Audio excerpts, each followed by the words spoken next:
கமலா வழக்கம் போல் விமலா ஆண்டியின் வீட்டிற்கு வேலைக்கு சென்று முதலில் குளியலறைக்குள் சென்று துணிகளை துவைத்தாள். பிறகு அவற்றை உலர்த்துவதற்காக மாடிக்கு சென்றாள். அவள் வேலையில் மும்முரமாக இருந்தாள். திடீரென்று விமலா ஆண்டியின் மகன் கார்த்திக் மாடிக்கு வந்தான். அவனை கண்டு கமலா அதிர்ச்சி அடைந்தாள். ஐயோ, கார்த்திக் ஒருபோதும் மாடிக்கு வருவதில்லையே.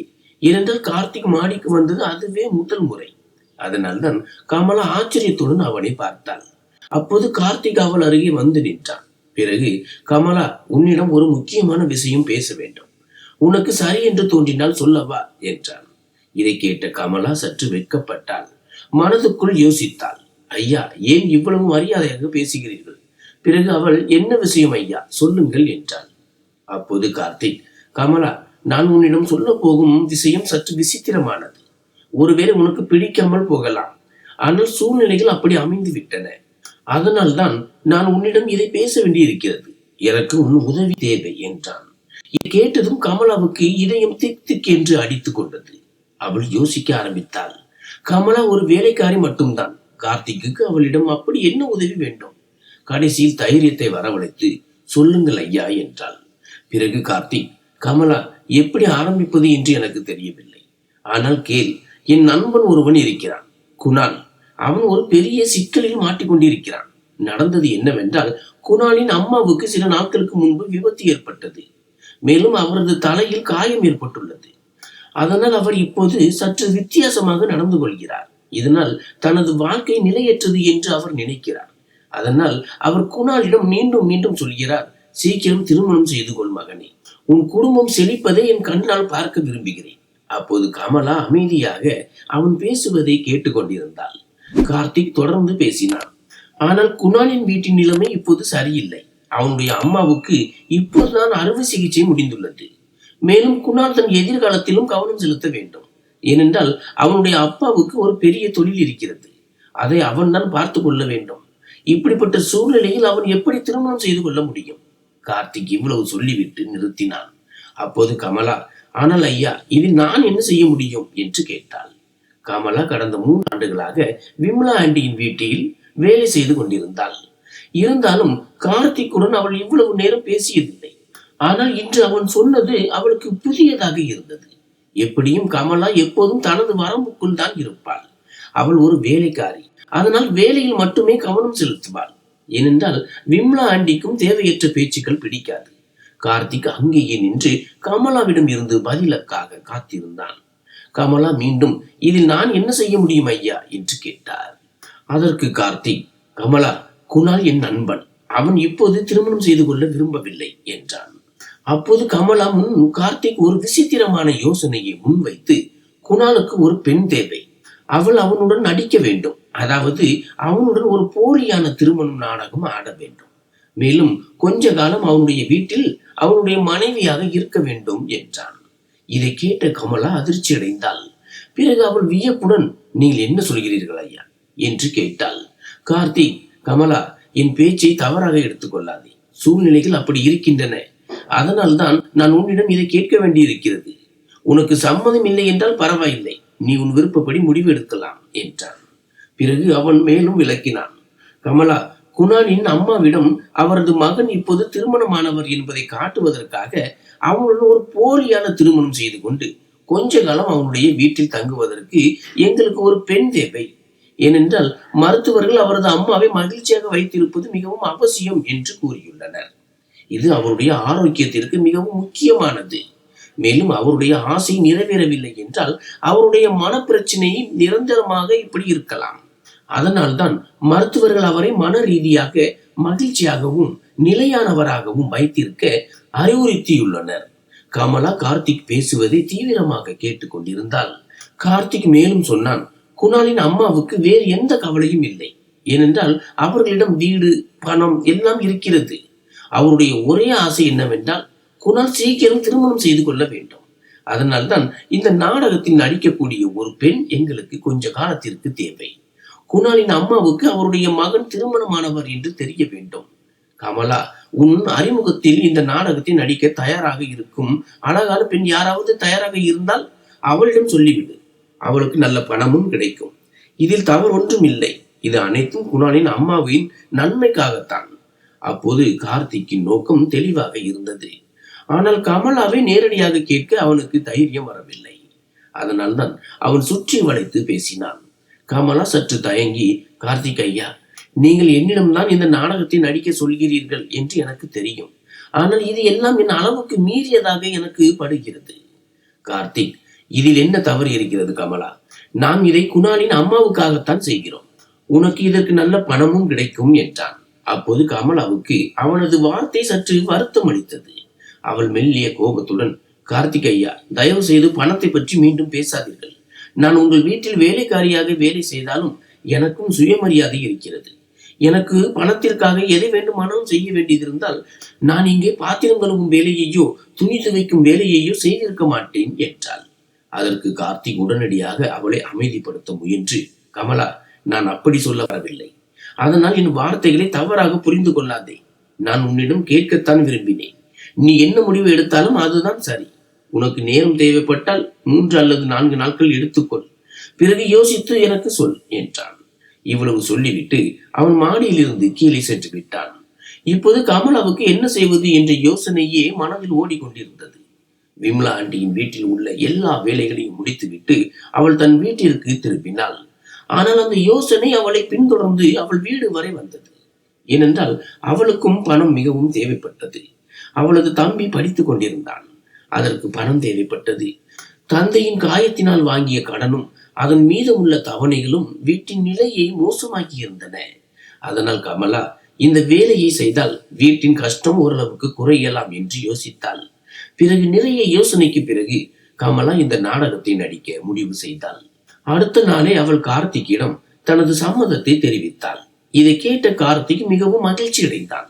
பிறகு அவன் கமலாவுக்கும் குணாலுக்கும் சந்திப்பை ஏற்பாடு செய்தான்.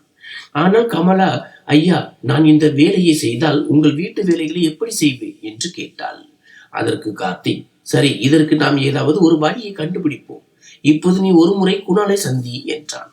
அன்று மதியம் வேலை முடிந்த பிறகு கார்த்திக் கமலாவை தன் காரில் ஏற்றி ஒரு ஹோட்டலுக்கு அழைத்து சென்றான். ஹோட்டலுக்கு சென்றதும் அவர்கள் ஒரு மேஜை அருகே சென்றார்கள். அங்கே உயரமான, வெள்ளையான, ஒல்லியான, அழகான ஒரு பையன் அமர்ந்திருந்தான். அவனை கண்டதும் கமலாவுக்கு இவன் தான் குணாலாக இருக்க வேண்டும் என்று சந்தேகம் வந்தது. மேஜை அருகே அவர்கள் வந்ததும் அவன் எழுந்து நின்றான். பிறகு கார்த்திக் இருவரையும் ஒருவருக்கொருவர் அறிமுகப்படுத்தினான். கமலா சில நொடிகள் குணாலை உற்று பார்த்து கொண்டிருந்தாள். ஏனென்றால் குணால் அவ்வளவு கம்பீரமாகவும் அழகாகவும் இருந்தான். ஒரு சினிமா ஹீரோவை போல. அவன் கமலாவை மேஜை அருகே நாற்காலியில் அமர சொன்னான். கமலா இவ்வளவு பெரிய ஹோட்டலுக்கு வந்தது அதுவே முதல் முறை. அன்று அவள் ஓரளவு நல்ல உடைகளை அணிந்திருந்தாள். எப்படியும் அவள் எதை அணிந்தாலும் அது அவளுக்கு பொருத்தமாகத்தான் இருக்கும். பிறகு அவர்கள் மூவரும் கமலா, குணால் மற்றும் கார்த்திக் போலி திருமண நாடகத்தை பற்றி நீண்ட நேரம் பேசினர். குணாலுக்கு எப்படிப்பட்ட பெண் தேவையோ கமலா சரியாக அப்படித்தான் இருந்தாள். அதனால் அவனும் உடனடியாக சம்மதம் தெரிவித்தான். பிறகு கார்த்திக், கமலா, நீ செய்யும் இந்த உதவிக்கு விலையை பணத்தால் நிர்ணயிக்க முடியாது. ஆனாலும் குணால் உனக்கு இந்த வேலைக்காக 2 லட்சம் கொடுப்பான். உனக்கு சம்மதமா என்றான். இதை கேட்ட கமலா அதிர்ச்சியில் உறைந்தாள். 2 லட்சமா? இந்த நாடகத்திற்காக சுமார் 2500 ரூபாய் மட்டுமே கிடைக்கும் என்று அவள் நினைத்திருந்தாள். ஆனால் இவ்வளவு பெரிய தொகை, இது அவளது கனவுகளுக்கும் அப்பாற்பட்டது. இதை சம்பாதிக்க அவள் தன் வாழ்நாள் முழுவதும் வேலை செய்ய வேண்டியிருக்குமே. அப்போது குணால் கமலாவை பார்த்து, கமலா, உனக்கு இந்த தொகை குறைவாக தோன்றினால் நான் இன்னும் கொடுக்க தயாராக இருக்கிறேன் என்றான். அப்போது கமலா கம்பீரமாக, வேண்டாம் ஐயா, நீங்கள் கொடுப்பது எனக்கு போதும் என்றான். பிறகு குணால், கமலா, நீ மட்டும் இங்கே இருந்தால் போதாது. உன் அப்பா அம்மா சம்மதமும் தேவை. ஏனென்றால் இந்த நாடகத்திற்காக நீ இரவிலும் என் வீட்டில் தங்க வேண்டியிருக்கலாம். அதனால் அவர்கள் சம்மதம் இல்லாமல் இது சாத்தியமில்லை என்றான். இதை கேட்ட கமலா யோசனையில் ஆழ்ந்தாள்.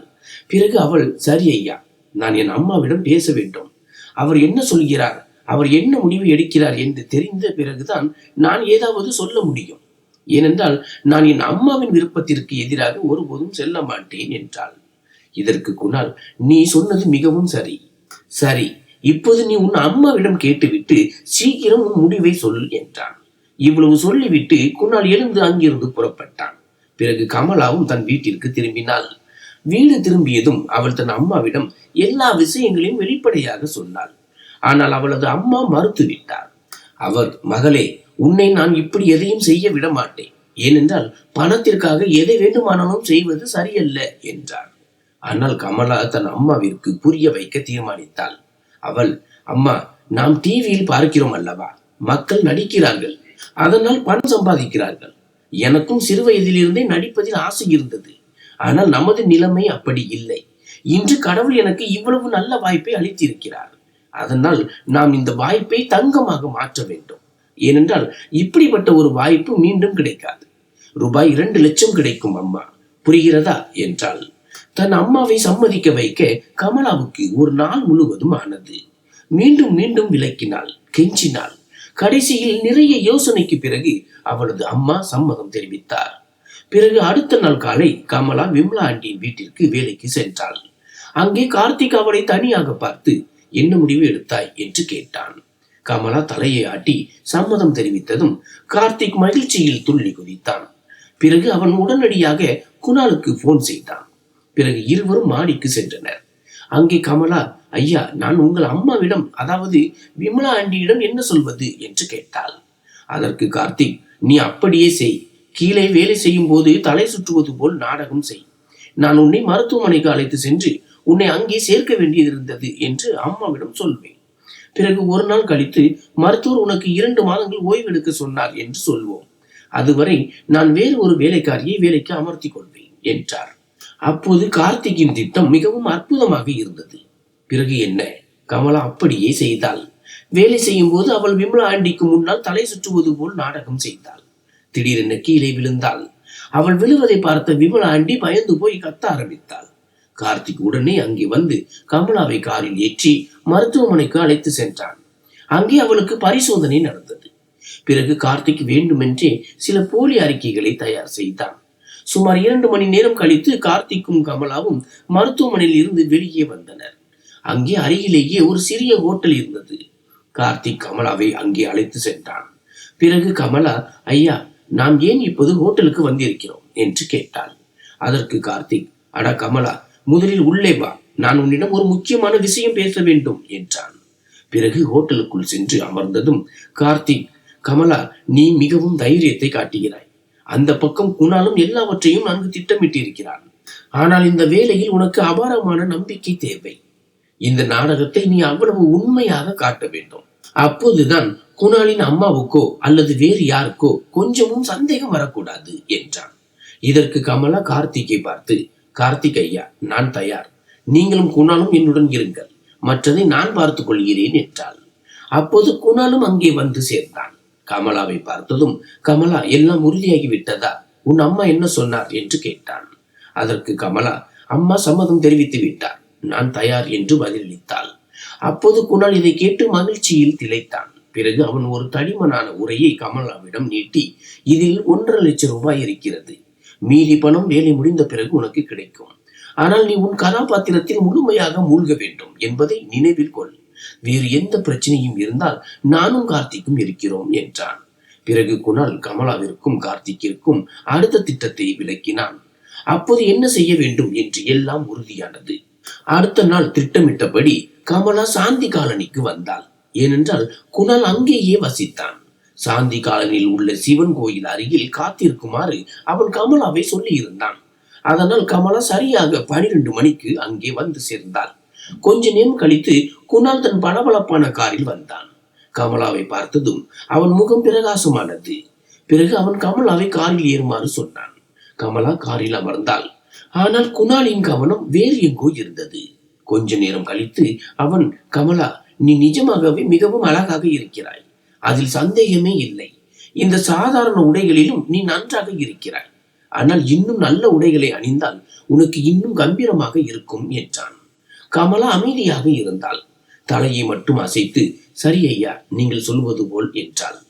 பிறகு குணால் காரை ஸ்டார்ட் செய்து கமலாவை நேராக சந்தைக்கு அழைத்து சென்றான். ஒரு பெரிய துணி கடையில் கமலாவை அழைத்து சென்று, போ கமலா, உனக்கு ஒரு நல்ல உடையை தேர்ந்தெடு என்றான். அப்போது கமலா அந்த விலை உயர்ந்த துணிகளை பார்த்து பயந்து போனாள். அவளுக்கு எதுவும் புரியவில்லை. ஏனென்றால் எல்லா உடைகளுமே ஒன்றுக்கொன்று அழகாக இருந்தன. குணால் அவளுடைய குழப்பத்தை புரிந்து கொண்டு ஒரு வெளிர் இளஞ்சிவப்பு நிற உடையை தேர்ந்தெடுத்து அவள் கையில் கொடுத்து, கமலா, இந்த உடையை முயற்சி செய், இது உனக்கு பொருத்தமாக இருக்கும் என்றான். பிறகு கமலா அந்த உடையை அணிந்து வெளியே வந்தாள். குணால் அங்கேயே நின்று கொண்டிருந்தான். அவளை பார்த்ததும் அவனுடைய கண்களை பிரகாசம் அடைந்தன. அவன் அவளையே பார்த்து கொண்டிருந்தான். அவனுடைய பார்வையால் கமலா வெட்கப்பட்டாள். பிறகு குணால், கமலா, இதில் நீ மிக அற்புதமாக தோன்றுகிறாய், மிகவும் கச்சிதமாக இருக்கிறது என்றான். கமலா எப்படியோ தன்னை சமாளித்துக் கொண்டு இங்கும் அங்கும் பார்க்க ஆரம்பித்தாள். குணால் அந்த உடையின் பில் தொகையை செலுத்தினான். பிறகு இருவரும் காரில் அமர்ந்தனர். அப்போது குணால், கமலா, இப்போது நான் உன்னை என் வீட்டிற்கு அழைத்து செல்கிறேன், சரியா? நீ தயாராக இருக்கிறாயா என்றான். இதற்கு கமலா தலையசைத்து, ஆம், தயாராக இருக்கிறேன் என்றாள். குணால் காரை சாந்தி காலனியை நோக்கி திருப்பி ஒரு அதிநவீன பங்களாவின் முன் நிறுத்தினான். அவன் காரில் இருந்து இறங்கி கமலாவையும் இறங்க சொன்னான். குணால், கமலா, இதுதான் என் வீடு என்றான். அப்போது கமலா அந்த பிரம்மாண்டமான பங்களாவை பார்த்து மலைத்து போனாள். ஏனென்றால் இவ்வளவு பெரிய வீட்டை கனவிலும் அவள் பார்த்ததில்லை. பிறகு குணால் அவளை கேட் வரை அழைத்து சென்று, கமலா, இப்போது நீ உன் கதாபாத்திரத்திற்கு வர வேண்டும். மேலும் நீ எனக்கு எவ்வளவு நெருக்கமாக இருக்கிறாயோ அவ்வளவு நல்லது. இப்போது நான் உன்னை என் அம்மாவிடம் அறிமுகப்படுத்தப் போகிறேன், புரிந்ததா என்றான். இதற்கு கமலா தலையசைத்து, ஆம், புரிந்தது என்றான். குணால் முன்னால் சென்றான். கமலா அவனை பின்தொடர்ந்தாள். பிறகு மெயின் கேட்டிலிருந்து குணால் உள்ளே சென்றான். ஆனால் கமலா வெளியிலேயே நின்று விட்டாள். அந்த அற்புதமான அரண்மனை போன்ற வீட்டை கண்டு அவள் அதிர்ச்சியில் உறைந்து போயிருந்தாள். அப்போது குணால் சற்று முன்னே சென்று நின்று திரும்பி கமலாவிடம் வந்து, கமலா, தயவு செய்து பயத்தை காட்டாதே, இது உன் வீடு என்று நினைத்துக்கொள் என்றான். கமலா மனதிற்குள் நினைத்தாள், அட கடவுளே, இவன் என்ன பேசுகிறான், இவனுக்கு பைத்தியமா? ஆனால் அவள் அமைதியாக குணாலின் வீட்டிற்குள் சென்றாள். எதிரில் ஒரு பெரிய ஹால் இருந்தது. கமலா அந்த பெரிய ஹாலில் நின்று கொண்டிருந்தாள்.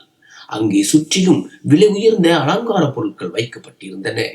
ஹாலின் வலதுபுறத்தில் நேராக மேல் மாடிக்கு செல்லும் ஒரு பெரிய படிக்கட்டு இருந்தது. அப்போது கமலா கூரையை பார்த்தாள். அங்கே அற்புதமான சரவிளக்குகள் மற்றும் அலங்கார பொருட்கள் தொங்கிக் கொண்டிருந்தன. ஒரு மூலையில் பெரிய மீன் தொட்டி இருந்தது. எதிரில் சினிமா தியேட்டர் போன்ற ஒரு பெரிய டிவி வைக்கப்பட்டிருந்தது. குணால் உரத்த குரலில் அழைத்தான், மோகன். அப்போது ஒரு கணம் கூட தாமதிக்காமல் ஒரு நடுத்தர வயதுடைய மனிதன் ஓடி வந்தான். அவனது தோளில் ஒரு துண்டு வைக்கப்பட்டிருந்தது. வந்ததும், குணால் ஐயா, நீங்கள் என்னை அழைத்தீர்களா என்று கேட்டான். அதற்கு குணால், இங்கு வேறு யாராவது இருக்கிறார்களா? அதனால் தேவையற்ற பேச்சுகளை தவிர்க்கவும். இவள் கமலா, என் தோழி. இவளுக்காக ஏதாவது குளிர்ந்த பானம் கொண்டு வா என்றான். இதை கேட்டதும் மோகன் உடனடியாக சென்று சிறிது நேரத்தில் ஒரு பரிமாறும் தட்டில் ஜூஸ் கிளாஸுடன் திரும்பி வந்து, மேடம், எடுத்துக் கொள்ளுங்கள் என்றான். கமலா வெட்கத்துடன் கிளாஸை எடுத்து கையில் பிடித்துக் கொண்டு நின்றாள். குணால், அட குடிக்கலாமே, இது உனக்காகத்தான் என்றான். பிறகு கமலா ஒரு மடக்கு குடித்துவிட்டு மனதிற்குள் நினைத்தாள், அட கடவுளே, இந்த ஜூஸ் மிகவும் அற்புதமாக இருக்கிறதே. பிறகு அவள் கிளாஸை மேஜையில் வைக்க ஆரம்பித்தாள். அப்போது குணால், அட முழுவதையும் குடி, இப்போது அம்மாவிடம் சந்திக்க செல்ல வேண்டும் என்றான். பிறகு கமலா அவசரமாக ஜூஸை முடித்தாள். குணால் அவளது கையை பிடித்துக் கொண்டான். இதனால் கமலா பயந்து போய், ஐயா, என்ன செய்கிறீர்கள், என் கையை விடுங்கள் என்றாள். அதற்கு குணால் சிரித்துக் கொண்டே, அட புரிந்து கொள், நாம் அம்மாவிடம் போகிறோம், இது எல்லாம் நாடகம்தான். நான் என்ன செய்தாலும் அல்லது சொன்னாலும் அதை நாடகம் என்று நினைத்துக்கொள், அதே போல நடித்துக்கொள் என்றான். இதற்கு கமலா அமைதியாக தலையசைத்தாள். குணால் அவளது கையை பிடித்துக் கொண்டே படிக்கட்டுகளில் ஏற ஆரம்பித்தான். மேலே சென்றதும் பல அறைகள் தெரிந்தன. பிறகு குணால் ஒரு அறையின் கதவருகே நின்று கதவை தட்டினான். ஆனால் கதவு ஏற்கனவே திறந்திருந்தது. அதனால் அவன் உள்ளே சென்றான். கமலாவும் அவனை பின்தொடர்ந்தாள். அந்த அறையின் நடுவில் ஒரு பெரிய படுக்கை இருந்தது. அதில் ஒரு பெண் அமர்ந்திருந்தார். அவருடைய பார்வை சுவரில் இருந்த பெரிய டிவியின் மீது இருந்தது. அப்போது கமலா மனதிற்குள் நினைத்தாள், அடடா, இங்கேயும் இவ்வளவு பெரிய டிவியா? குணால், அம்மா பாருங்கள், யாரை உங்களை பார்க்க அழைத்து வந்திருக்கிறேன் என்றான். அந்த பெண் டிவியில் இருந்த பார்வையை அகற்றி கமலாவை பார்த்தார். கமலாவை பார்த்ததும் அவரது முகத்தில் மகிழ்ச்சி பரவியது. பிறகு குணாலும் கமலாவும் இருவரும் அவரிடம் சென்றனர். குணால், அம்மா, இவள் கமலா, என் தோழி என்றான்.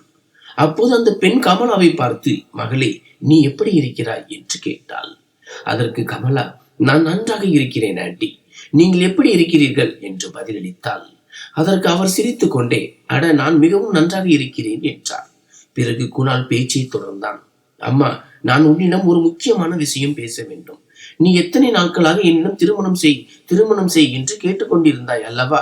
இதோ இப்போது நான் திருமணத்திற்கு தயாராகிவிட்டேன். இதோ பார், இதுதான் உன் மருமகள். உனக்கு பிடித்திருக்கிறதா? இதை கேட்டதும் குணாலின் அம்மாவின் முகம் மகிழ்ச்சியில் பிரகாசமானது. அவள் படுக்கையிலிருந்து எழ முயற்சி செய்தாள். ஆனால் எழ முடியவில்லை. கமலா விரைந்து முன்னேறி, ஆண்டி, நீங்கள் உட்கார்ந்திருங்கள் என்றாள். குணால் கமலாவுக்கு கண்களால் சைகை செய்தான். உடனே கமலா அம்மாவின் கால்களை தொட்டு வணங்கினாள்.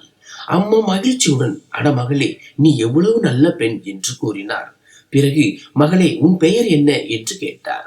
அதற்கு கமலா, ஆண்டி, என் பெயர் கமலா என்று பதிலளித்தாள். இதற்கு குணாலின் அம்மா கமலாவை பாராட்டினார். ஆஹா, எவ்வளவு அழகான பெயர், இங்கே வா மகளே என்றார். குணாலின் அம்மா கமலாவை அருகில் அழைத்து அவள் கையை பிடித்து தலையில் பாசத்துடன் தடவி கொடுத்தார். அவருடைய அந்த தொடுதலில் பாசமும் ஆசீர்வாதமும் தெளிவாக தெரிந்தது. கமலா சில நொடிகள் அப்படியே நின்று கொண்டிருந்தாள். அப்போது குணால், அம்மா, நீ கவலைப்படாதே, நீ எப்படி விரும்புகிறாயோ அப்படியே நடக்கும் என்றான். இப்போது குணாலின் அம்மா மிகவும் மகிழ்ச்சியாக தெரிந்தார். அப்போது கமலாவின் பார்வை அவருடைய தலையில் விழுந்தது. ஏனென்றால் குணாலின் அம்மாவின் தலையின் ஒரு பகுதி மிகவும் ஆழமாக தெரிந்தது. அப்போதுதான் கமலாவுக்கு புரிந்தது, அவருக்கு பெரிய அறுவை சிகிச்சை நடந்திருக்க வேண்டும். ஒருவேளை மருத்துவர்கள் அவருடைய மண்டை ஓட்டின் சில பகுதியை நீக்கி இருக்கலாம். இதை பார்த்த கமலாவுக்கு மனம் கனத்தது. குணால், அம்மா, சரி, நான் இப்போது போகிறேன் என்றான். அம்மா உடனடியாக தடுத்து, அடே, எங்கே ஓடுகிறாய்? என் மருமகளை என்னிடமிருந்து எங்கே அழைத்து செல்கிறாய்? என்னால் இனியும் காத்திருக்க முடியாது. அதோ பார், இந்த பெண்ணின் கழுத்தில் தாலி கூட இல்லை. எப்போது தாலி கட்டுவாய் என்று கேட்டார். இதை கேட்ட கமலா ஆச்சரியமடைந்தாள்.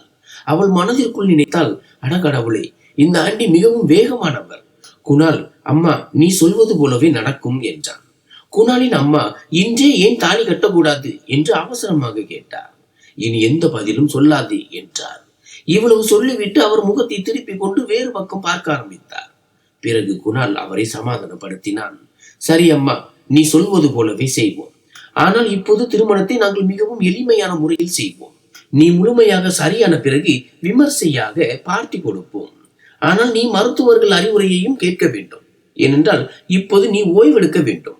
மேலும் வீட்டிலிருந்து வெளியே செல்லக்கூடாது என்றான். குணாலின் பேச்சை கேட்டு அம்மா அமைதியானார். பிறகு புன்னகையுடன், ஆம், ஆனால் எனக்கு கமலாவை மிகவும் பிடித்திருக்கிறது. உங்கள் இருவரின் ஜோடி ராஜா ராணி போல இருக்கிறது என்றார். இதற்கு குணால், சரி அம்மா, இப்போது நாங்கள் கிளம்புகிறோம் என்றான். இவ்வளவு சொல்லிவிட்டு அவனும் கமலாவும் அறையில் இருந்து வெளியே வந்தனர். வெளியே வந்ததும் கமலா அங்கேயே தரையில் உட்கார்ந்தாள்.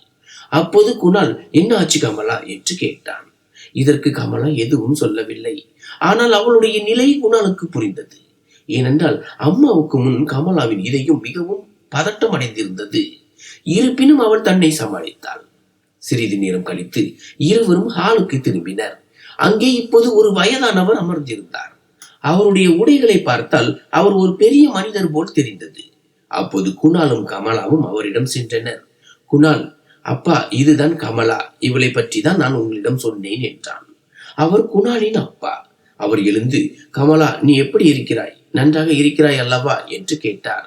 அதற்கு கமலா, ஆம், நான் நன்றாக இருக்கிறேன் என்று பதிலளித்தாள். அப்போது அவருடைய குரலில் ஒரு அன்பு தெரிந்தது.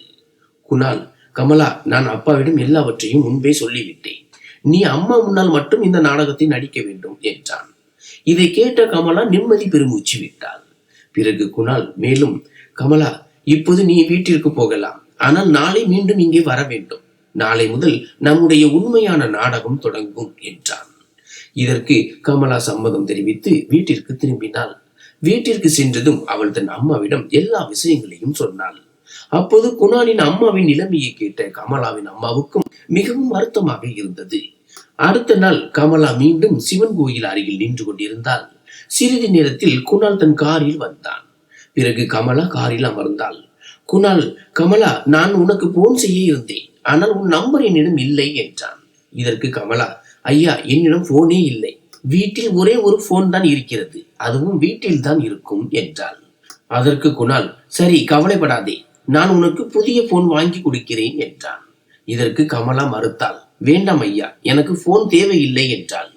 அப்போது குணால் விளக்கினான். கமலா, உனக்கு தேவையில்லாவிட்டாலும் போன் வைத்திருப்பது அவசியம். உன்னிடம் போன் இல்லை என்று அம்மாவுக்கு தெரிந்தால் அவருக்கு சந்தேகம் வரலாம். அவர் கேட்டால் நீ என்ன பதில் சொல்வாய்? அப்போது கமலாவுக்கு அவனது பேச்சு புரிந்தது. பிறகு இருவரும் ஒரு பெரிய ஆப்பிள் ஸ்டோருக்கு சென்றனர். குணால் கமலாவுக்கு லேட்டஸ்ட் ஐபோன் 17 வாங்கி கொடுத்தான். இவ்வளவு விலை உயர்ந்த போனை கண்டு கமலா மலைத்து போனாள். ஆரம்பத்தில் அவளுக்கு போனை பயன்படுத்துவது கடினமாக இருந்தது. அப்போது காரில் அமர்ந்ததும் குணால் அவளுக்கு போனை பயன்படுத்த கற்றுக் கொடுக்க ஆரம்பித்தான். அவன் ஓட்டுநர் இருக்கையில் இருந்தான். கமலா அவன் அருகில் அமர்ந்திருந்தாள். குணால் போனை எப்படி ஆன் மற்றும் ஆஃப் செய்வது, சிம் கார்டை எப்படி போடுவது மற்ற பல விஷயங்களை விளக்கினான். கமலா இதற்கு முன் மலிவான ஆண்ட்ராய்டு போனை மட்டுமே பார்த்திருந்தாள். அதனால் ஆப்பிள் போன் அவளுக்கு புதிதாக இருந்தது. இருந்தாலும் குணால் மிகவும் பொறுமையாக எல்லாவற்றையும் அவளுக்கு புரிய வைத்துக் கொண்டிருந்தான். விளக்கும் போது அவனுடைய கை இப்போது அடிக்கடி கமலாவின் கையை தொட ஆரம்பித்தது. அப்போது குணால் மீண்டும் மீண்டும் தொடுவது கமலாவுக்கு சற்று சங்கடமாக இருந்தது. கடைசியில் அவர், சரி ஐயா, எனக்கு இப்போது நிறைய புரிந்து விட்டது, மீதியை நான் மெதுவாக கற்றுக்கொள்கிறேன் என்றாள். அங்கிருந்து குணால் கமலாவை மீண்டும் ஒரு துணி கடைக்கு அழைத்து சென்று, கமலா, இங்கிருந்து சில உடைகளை எடுத்துக்கொள், அதில் சில பேன்சியாக இருக்க வேண்டும் என்றான். குணால் கமலாவுக்காக சில ஸ்லீவ்லெஸ் டாப்ஸ்களை தேர்ந்தெடுத்தான். கமலாவுக்கு இது போன்ற ஆடைகள் பழக்கம் இல்லை என்றாலும் குணாலுக்கு உதவுவதற்காக அவள் சம்மதம் தெரிவித்தாள். கடைசியில் இவ்வளவு பணம் கிடைக்கிறது, அதனால் அவன் சொல்வதை கேட்க வேண்டியிருந்தது. பிறகு இருவரும் குணாலின் வீட்டின் அருகே திரும்பி வந்தனர். கமலா காரில் இருந்து இறங்க ஆரம்பித்தாள். அப்போது குணால், கமலா சற்று இரு என்றான். இதனால் கமலா சற்று பயந்து என்ன தவறு நேர்ந்தது என்று யோசித்தாள். அவள், என்ன ஆச்சு ஐயா என்று கேட்டாள். குணால் காரின் டேஷ்போர்ட்டில் இருந்து ஒரு பெட்டியை எடுத்து திறந்தான். அதில் ஒரு அழகான நெக்லஸ் இருந்தது. அதில் தாலி போல ஒரு சிறிய டாலரும் தொங்கிக் கொண்டிருந்தது. குணால் அந்த நெக்லஸை எடுத்து கமலாவின் கையில் கொடுத்தான். கமலா வெட்கப்பட்டு அதை வாங்க தயங்கினாள். குணால், அட எடுத்துக்கொள் என்றான். ஆனால் கமலா இன்னும் குழப்பத்தில் இருந்தாள்.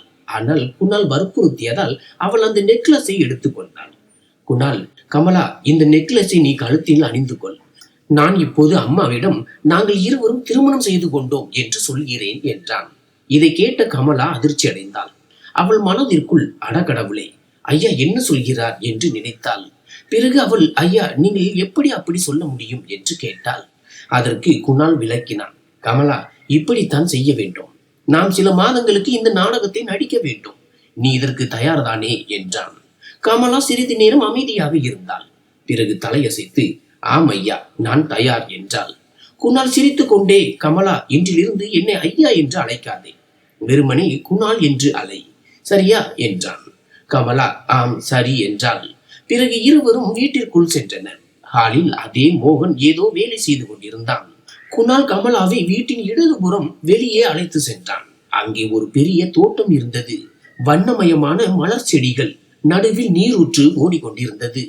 குணாலின் அம்மா அங்கே நாற்காலியில் அமர்ந்திருந்தார். இருவரும் அவரிடம் சென்றனர்.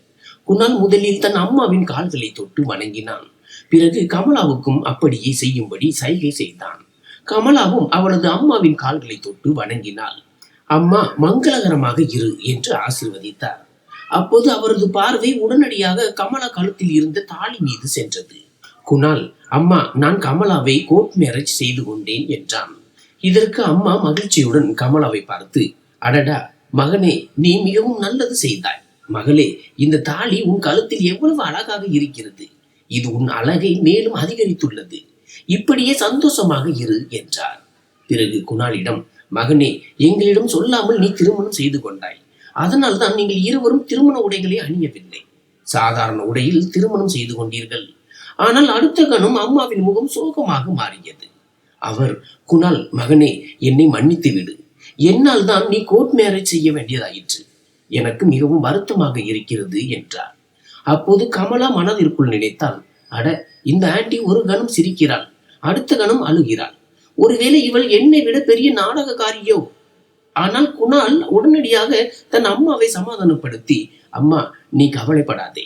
நீ சரியான பிறகு நாங்கள் விமர்சையாக திருமணம் செய்து கொள்வோம். பிறகு ஊருக்கே பெரிய பார்ட்டி கொடுப்போம். இதை நான் உன்னிடம் சொன்னேன் அல்லவா என்றான். இதற்கு அம்மா தலையசைத்து விட்டு புன்னகைத்து சரி மகனே என்றார். எப்படியும் நீங்கள் இருவரும் முன்பே ஒருவரை ஒருவர் அறிந்திருக்கிறீர்கள் என்று எனக்கு தெரியும். ஆனால் திருமணத்திற்கு பிறகு சில சடங்குகளை பின்பற்ற வேண்டும். திருமண வாழ்க்கையை தொடங்குவதற்கு முன் சில மரபுகளை நிறைவேற்றுவது அவசியம். அதனால் இன்று நீங்கள் இருவரும் நம் குலதெய்வம் கோவிலுக்கு சென்று தரிசனம் செய்யுங்கள். அதன் பிறகு உங்கள் புதிய வாழ்க்கையை தொடங்குங்கள் என்றார்.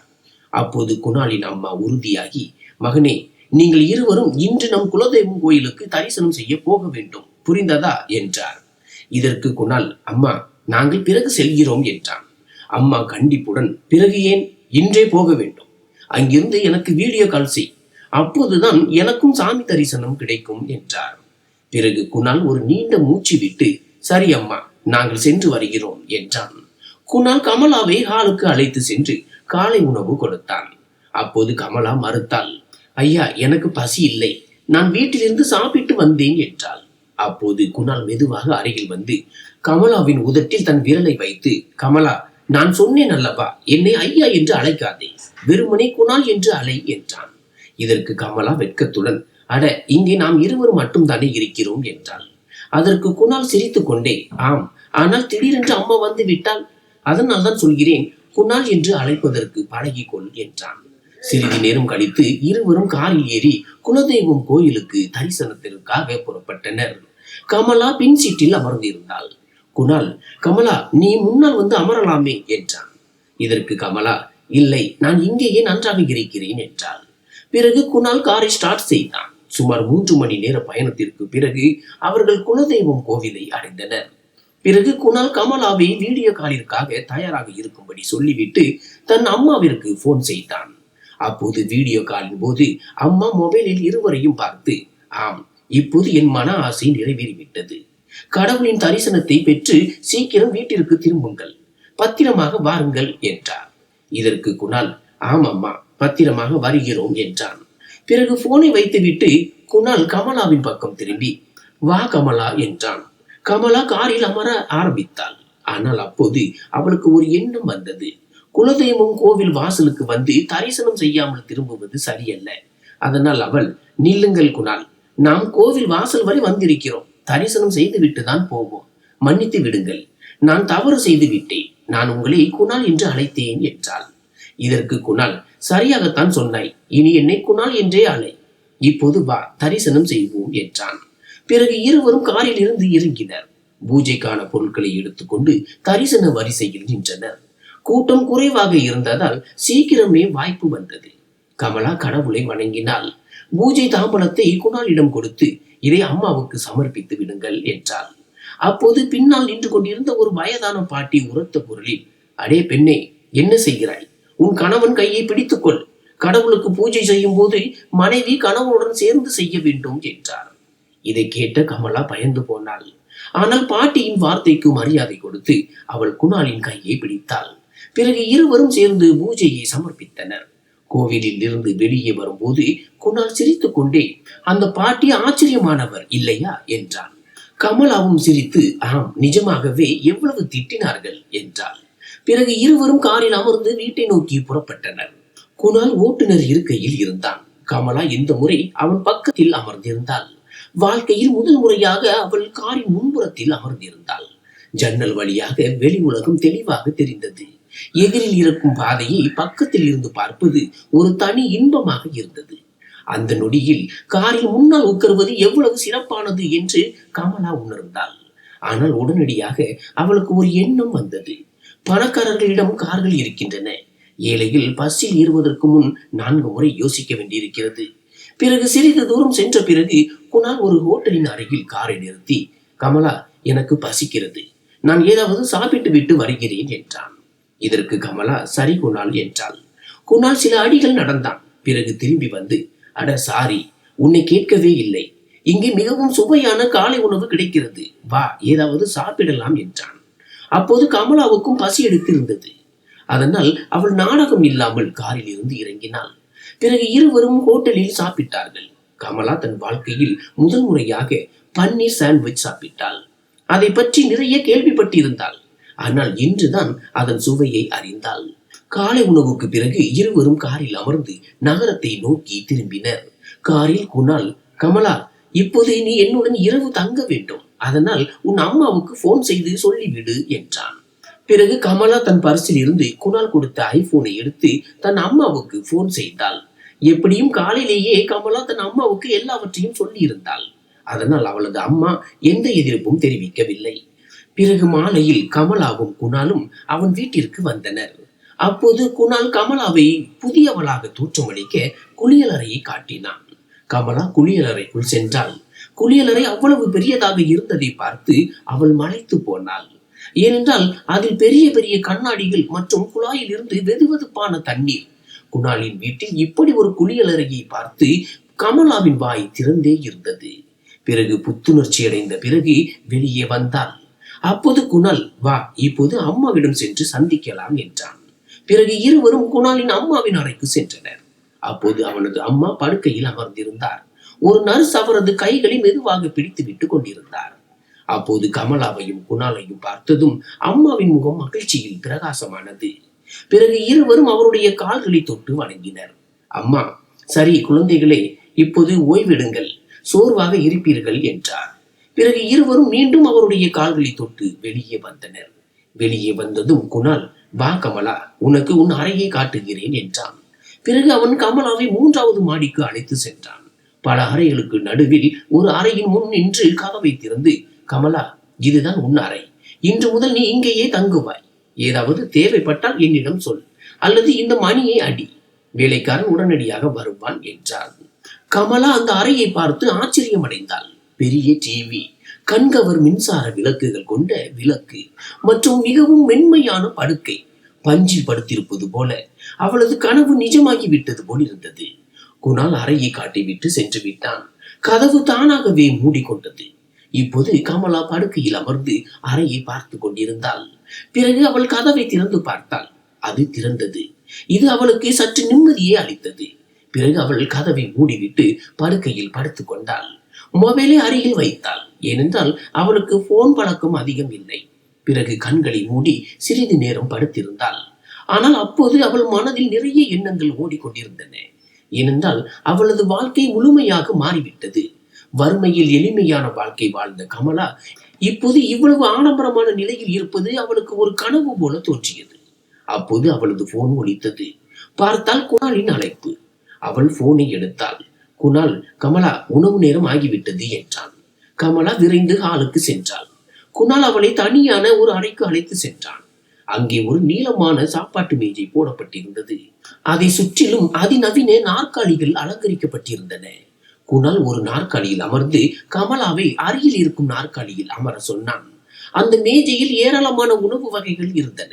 காய்கறிகள், பழங்கள் மற்றும் என்னென்னவோ. எல்லா பழங்களும் அழகாக அடுக்கி வைக்கப்பட்டிருந்தன. சிறிது நேரத்தில் குணாலின் அம்மாவும் அங்கே வந்தார்.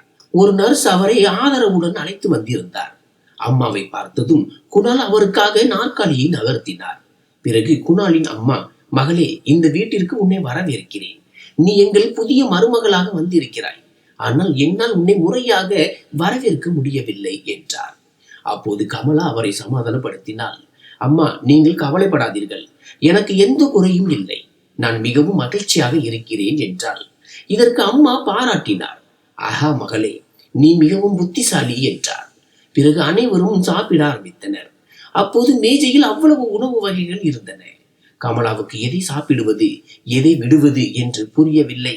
குணாலின் அம்மாவுக்கு அவள் நடத்தையில் எந்த குறையும் தெரியக்கூடாது என்பதற்காக அவள் மிகவும் கவனமாக சிறிய சிறிய கவனங்களை எடுத்துக்கொண்டாள். தன் வீட்டில் அவள் தினமும் சோறும் காய்கறியும் சாப்பிடுவாள். ஆனால் இங்கே எல்லாம் ஆடம்பரமாக இருந்தது. உணவு முடிந்த பிறகு குணால் கமலாவை அவளது அறை வரை கொண்டு போய் விட்டான். போகும்போது கமலா, குணால், இந்த அறையில் நாம் தனியாகத்தான் தூங்க வேண்டுமா என்று கேட்டாள். இதற்கு குணால் சிரித்துக் கொண்டே, கமலா, பயப்படாதே, ஏதாவது தேவைப்பட்டால் மணியை அடித்துவிடு, உன் மொபைலும் இருக்கிறதல்லவா என்றான். அப்போது குணாலின் வார்த்தைகள் கமலாவுக்கு சற்று தைரியம் அளித்தது. ஆனால் மனதில் பயம் இருந்தது. கடைசியில் அவள் சம்மதம் தெரிவித்து அறையின் கதவை மூடிக்கொண்டாள். பிறகு கமலா குளியலறைக்கு சென்று புத்துணர்ச்சி அடைந்து படுக்கையில் படுத்துக் கொண்டாள். யோசித்துக் கொண்டே அவளுக்கு தூக்கம் வந்தது. காலையில் மொபைலின் ரிங்டோனால் அவள் கண் விழித்தாள். பார்த்தால் குணாலின் அழைப்பு. பிறகு போனை எடுத்தாள். அவன், கமலா, 8 மணி ஆகிவிட்டது, சீக்கிரம் குளித்துவிட்டு கீழே வா, அம்மா வரப்போகிறார் என்றான். கமலா விரைந்து எழுந்து குளியலறைக்கு சென்றாள். குளிப்பதற்காக துணிகளை களைந்தாள். அப்போது அவளது பார்வை எதிரில் இருந்த பெரிய கண்ணாடியில் விழுந்தது. அந்த கண்ணாடியில் அவளது முழு உருவமும் தெரிந்தது. இவ்வளவு பெரிய கண்ணாடியில் தன்னை பார்ப்பது அவளுக்கு அதுவே முதல் அனுபவம். குளித்த பிறகு அவள் துண்டால் உடலை துடைத்தாள். பிறகு உடை அணிய ஆரம்பித்தாள். அப்போது அவளது துணிகள் பை அறையில் இல்லை என்று அவளுக்கு நினைவு வந்தது. ஏனென்றால் அது காரிலேயே இருந்து விட்டது. இப்போது என்ன செய்வது? எதுவும் புரியவில்லை. கமலா பயந்து போனாள். கடைசியில் அவள் குணாலுக்கு போன் செய்ய முடிவு செய்தாள். அவள் குணாலுக்கு போன் செய்துவிட்டு தெளிவாக சொன்னாள், குணால், என் பை காரில் தங்கிவிட்டது, என்னிடம் துணிகள் இல்லை. இதற்கு குணால், அட கவலைப்படாதே, நான் இப்போதே பையை எடுத்து வருகிறேன் என்றான்.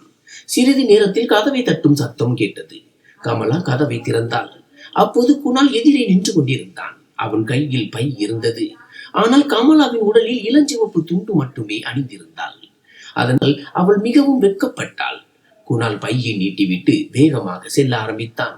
கமலா விரைவாக பையை திறந்து துணிகளை எடுத்து அவசரமாக அணிந்து கொண்டாள். பிறகு கீழே ஹாலுக்கு சென்றாள்.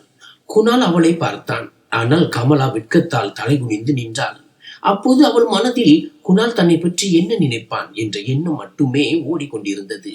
பிறகு அடுத்த 5 நாட்கள் இப்படியே கடந்து சென்றன. கமலா அவ்வப்போது தன் அம்மாவுக்கு போன் செய்து கொண்டிருந்தாள். இதனால் அவளது அம்மாவும் நிம்மதியாக இருந்தார். அடுத்த இரவு கமலா தன் அறைக்குள் சென்று தூங்கிவிட்டாள். ஆனால் 6வது நாள் காலை 9 மணிக்கு திடீரென்று கதவு பலமாக தட்டப்பட்டது. கமலா பயந்து எழுந்து கதவை திறந்தாள். அப்போது எதிரே குணாலின் அம்மாவும் ஒரு நர்ஸும் நின்று கொண்டிருந்தார்கள். குணாலின் அம்மா கமலாவை பார்த்ததும், கமலா, என்ன ஆச்சு? இன்னும் எழவில்லையா? நீ நன்றாக இருக்கிறாயா என்று கேட்டாள். அதற்கு கமலா, ஆமம்மா, நான் நன்றாக இருக்கிறேன் என்று பதிலளித்தாள். அப்போது அம்மா மீண்டும், ஆனால் குணால் எங்கே மகளே என்று கேட்டாள். அப்போது கமலா எதையாவது சொல்வதற்கு முன், அம்மா, அவன் வேறு அறையில் தூங்கிவிட்டானா என்றார். இதற்கு கமலா அமைதியாக இருந்தாள். இதனால் அம்மாவுக்கு சற்று சந்தேகம் வந்தது. பிறகு அவள், என்ன விஷயம்? குணால் உன்னை தனியாக விட்டு வேறு அறையில் தூங்கினானா? நீ இரவு முழுவதும் தனியாக இருந்தாயா? ஏன் என்று கேட்டாள். கமலா இன்னும் மௌனமாக இருந்தாள். அப்போது அம்மா நர்ஸிடம், காவியா, குணாலை அழைத்து வா என்றார். சிறிது நேரத்தில் நர்ஸ் குணாலை அழைத்து வந்தாள். அப்போது அம்மா குணாலை கண்டிப்புடன் பார்த்து, இது என்ன குணால்? உன் மனைவி இரவு முழுவதும் தனியாக தூங்கினாள். நீ எங்கே இருந்தாய்? அவளை தனியாக விட்டு தூங்குவதற்கு உனக்கு எப்படி தைரியம் வந்தது என்று கேட்டாள். குணால் அவசரமாக, அம்மா, கமலாவுக்கு மாதவிடாய் ஆரம்பித்திருக்கிறது, அதனால் அவளிடமிருந்து விலகி இருப்பது நல்லது என்று நினைத்தேன் என்று பதிலளித்தான். இதை கேட்ட அம்மா கோபமடைந்து, மாதவிடாயோ அல்லது எதுவாக இருந்தாலும் அவளை தனியாக விட்டு தூங்கக்கூடாது. இந்த புதிய பழக்கம் நம் வீட்டில் நடக்காது. இதை உனக்கு யார் கற்றுக் கொடுத்தது என்றார். குணால் உடனடியாக மன்னிப்பு கேட்டான். அம்மா, சாரி, இனிமேல் இப்படி நடக்காது என்றான். பிறகு அம்மா, சரி, இப்போது கவனமாக இரு என்றார். இவ்வளவு சொல்லிவிட்டு அவர் நர்ஸுடன் சென்று விட்டார். அப்போது கமலாவும் குணாலும் ஒருவரை ஒருவர் பார்த்து கொண்டார்கள். பிறகு குணால், கமலா, கவலைப்படாதே, என்ன செய்வது என்று நாம் பார்த்து கொள்ளலாம் என்றான். பிறகு அந்த நாள் எப்படியோ கடந்து சென்றது. மாலையில் குணால், கமலா, நீ வந்ததிலிருந்து அம்மாவின் உடல்நிலையில் நிறைய முன்னேற்றங்கள் ஏற்பட்டிருக்கின்றன. இப்போது அவர் இங்கும் அங்கும் நடக்க ஆரம்பித்திருக்கிறார். அதனால் தயவு செய்து என்ன நடந்தாலும் நாம் அவருக்கு கோபம் வர வைக்க கூடாது என்றான். இதற்கு கமலா அமைதியாக இருந்தாள். பிறகு குணால் மேலும், கமலா, இப்போது நாம் இருவரும் இரவில் ஒரே அறையில் தூங்க வேண்டும், உனக்கு சம்மதம் தானே என்றான். இதற்கு கமலா வெளிப்படையாக மறுத்தாள். இல்லை குணால், நான் இதை செய்ய முடியாது, மேலும் நான் இப்படி பேசவில்லை என்றாள். அப்போது குணால் கமலாவின் கையை பிடித்து கெஞ்சி, கமலா, தயவு செய்து புரிந்து கொள், என்னால் உனக்கு எந்த துன்பமும் ஏற்படாது என்று நான் உறுதியளிக்கிறேன். நான் உன்னை தொடக்கூட மாட்டேன். நாம் ஒரே அறையில் தூங்குகிறோம் என்று மட்டும் நினைத்துக்கொள், ஆனால் தனித்தனி படுக்கையில் என்றான். குணாலின் பேச்சு கேட்ட கமலா யோசனையில் ஆழ்ந்தாள். அன்றிரவு உணவு உண்ட பிறகு குணால் அவளை தன் அறைக்கு தூங்க அழைத்தான். அவனது அறையும் கமலாவின் அறையை போலவே இருந்தது. படுக்கை, பர்னிச்சர் எல்லாம் ஒரே மாதிரி. இப்போது இரவு 9 மணி ஆகிவிட்டது. ஆனால் கமலா நாற்காலியில் அமர்ந்திருந்தாள். குணால், கமலா, நீ இரவு முழுவதும் நாற்காலியில் அமர்ந்திருப்பாயா? தூங்குவது அவசியம் அல்லவா? ஏனெனில் உடலுக்கு ஓய்வு கிடைக்காவிட்டால் எப்படி சமாளிப்பாய் என்றான். அப்போதும் கமலா அமைதியாக இருந்தாள். குணால் மீண்டும் சரி நீ படுக்கையில் தூங்கு, நான் சோபாவில் தூங்குகிறேன் என்றான். இதற்கு கமலா உடனடியாக இல்லை குணால், நான் உங்களுக்கு எப்படி அப்படி செய்ய முடியும், நீங்கள் படுக்கையில் தூங்குங்கள், நான் சோபாவில் தூங்குகிறேன் என்றாள். இதற்கு குணால் சற்று கோபமாகி கமலா அப்படி செய்யாதே, நான் உன்னை ஒருபோதும் குறைத்து மதிப்பிட மாட்டேன். ஏனென்றால் நீ எனக்கு இவ்வளவு உதவி செய்கிறாய், நான் உன்னை சோபாவில் தூங்க வைப்பதா, இதை நான் ஒருபோதும் ஏற்றுக்கொள்ள மாட்டேன் என்றான். இதற்கு கமலா மீண்டும் யோசனையில் ஆழ்ந்தாள். அவள் படுக்கையை பார்த்தாள். இருவரும் ஓரத்தில் படுத்தால் நடுவில் நிறைய இடம் இருக்கும் என்று கணித்தாள். பிறகு கடைசியில் அவள் சரி குணால், நாம் இருவரும் படுக்கையில் தான் தூங்குவோம், ஆனால் ஒருவருக்கொருவர் விலகி இருப்போம் என்றாள். இதற்கு குணால் ஆம் கமலா, எனக்கு புரிந்தது என்றான். பிறகு குணால் படுக்கையின் சுவர் ஓரத்தில் தூங்கினான், கமலா மறுபுறத்தில். சிறிது நேரம் கழிந்தது. ஆனால் கமலாவுக்கு தூக்கம் வரவில்லை. ஏனென்றால் அவள் மனதில் நிறைய கேள்விகள் ஓடிக்கொண்டிருந்தன. அப்போது அவள் அமைதியாக குணாலை பார்த்து கொண்டிருந்தாள். ஆனால் குணால் சோர்வு காரணமாக சீக்கிரமே தூங்கிவிட்டான். பாதி இரவு கடந்து விட்டது. ஆனால் கமலாவின் கண்களில் தூக்கம் வரவில்லை. இரவு முழுவதும் தூக்கமின்மை காரணமாக கமலா சீக்கிரமே காலையில் எழுந்து குளித்து தயாராகிவிட்டாள். பிறகு அனைவரும் சேர்ந்து காலை உணவு உண்டனர். காலை உணவின் போது குணாலின் அம்மா கமலா, உன் அம்மாவும் அப்பாவும் என்னை எப்போது சந்திப்பார்கள், நான் அவர்களை சந்திக்க விரும்புகிறேன் என்று கேட்டாள். இதை கேட்ட கமலா பயந்து போனாள். ஏனென்றால் அவள் இதை பற்றி யோசிக்கவே இல்லை. அதனால் இப்போது அவளுக்கு என்ன சொல்வது என்று தெரியவில்லை. அப்போது குணால் பேச்சை சமாளித்து, அம்மா, கமலாவின் அப்பா கிராமத்திற்கு சென்றிருக்கிறார், ஆனால் நாங்கள் சீக்கிரம் அவர்களை சந்திக்க வைப்போம் என்றான். இதற்கு அம்மா சரி, ஆனால் கமலாவின் அம்மா வீட்டில் தான் இருக்கிறார் அல்லவா, நான் அவரை சந்திக்க விரும்புகிறேன் என்றார். கமலாவின் குழப்பத்தை பார்த்த குணால், அம்மா கவலைப்படாதே, நாங்கள் சீக்கிரமே உங்களை சந்திக்க வைக்கிறோம் என்றான். பிறகு காலை உணவு முடிந்த பிறகு குணால் கமலாவை ஹாலுக்கு அழைத்து, கமலா, உன் அம்மாவுக்கு எல்லாம் தெரியும் அல்லவா, அதனால் உன் அம்மாவையும் என் அம்மாவையும் சந்திக்க வைக்கலாம் என்றான். இதற்கு கமலா யோசித்து சரி, நான் அம்மாவிடம் கேட்கிறேன் என்றாள். பிறகு கமலா உடனடியாக தன் அம்மாவுக்கு போன் செய்து எல்லாவற்றையும் சொன்னாள். அவளது அம்மா தயாராகி, ஆம் மகளே, எனக்கும் உன்னை பற்றி மிகவும் கவலையாக இருக்கிறது, உன்னை பார்க்க விரும்புகிறேன் என்றார். அப்போது கமலா சரி அம்மா, நான் உன்னை அழைத்து வர வருகிறேன் என்றாள். பிறகு அவள் குணாலிடம், நான் என் அம்மாவை அழைத்து வர போகலாமா என்று கேட்டாள். அதற்கு குணால், இல்லை, நாம் இருவரும் சேர்ந்து போவோம் என்றான். பிறகு இருவரும் கமலாவின் வீட்டிற்கு சென்று அவளது அம்மாவை அழைத்துக் கொண்டு குணாலின் வீட்டிற்கு திரும்பினர். இப்போது குணாலின் அம்மா கமலாவின் அம்மாவை பார்த்து மிகவும் மகிழ்ச்சி அடைந்தார்.